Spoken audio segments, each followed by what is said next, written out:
ನಿನ್ನ ತಮ್ಮ ಅಂಜು ಮೃಗ ದುಶ್ಯಾಸನ ಪರಾಕ್ರಮಿಯಾದ ನೀನು ಗುರುಗಳಿಗೆ ನಾವೇ ಜಲವನ್ನು ತರುತ್ತೇವೆ ಎಂದು ಹೇಳಿ ಹೋಗಿ ಅರ್ಧರಾತ್ರಿ ವೇಳೆಯಲ್ಲಿ ಹೊರಗಡೆ ನಡುಗುತ್ತಾ ಗುರುಗಳ ಸಮ್ಮುಖದಲ್ಲಿ ಬಂದು ತಲೆ ತಗ್ಗಿಸಿದ ಏಡಿಗಳು ನೀವೇ ಅಲ್ಲವೇ? ಆಗ ನನ್ನ ಸಹೋದರ ಅರ್ಜುನ ಗುರುಗಳಿಗೆ ಜಲವನ್ನು ನಿಂತಲ್ಲಿಯೇ ತಂದೊಪ್ಪಿಸಿದರು. ಅಂತಹ ಏಡಿಗಳು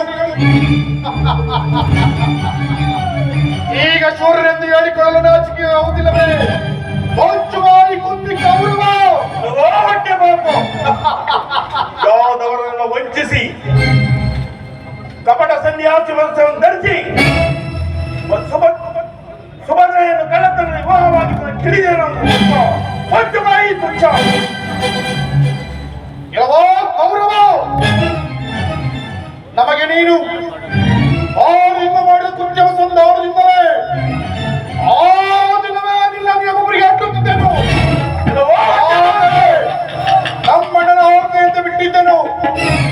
ಸಿಂಹ ಪರಾಕ್ರಮಿಯಾದ ನಾನು ಗಂಡುಗಲಿಯಾದ ನನ್ನ ಸಹೋದರ ಪಾರ್ಥನ ಮುಂದೆ ನಿಮ್ಮಗಳ 100 ಜನರ ಆಟ ಏನು ನಡೆಯಲಾರದು. ಹೊಟ್ಟೆ ಮಾತು ಎಚ್ಚನೆಯ ಮುಚ್ಚು ರೋಸ ವಾಚಿಗೆ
ಏನಿದು ಕಲಹ?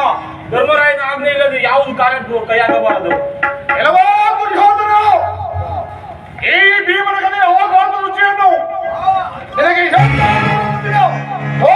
ತೋರಿಸುವೆನು. ಅಪಮಾನ ಅಪಮಾನ ಅಪಮಾನ! ಈ ಕುರುಕ್ಷೇತ್ರೇಶ್ವರಿಗೆ ಎಂತಹ ಅಪಮಾನ!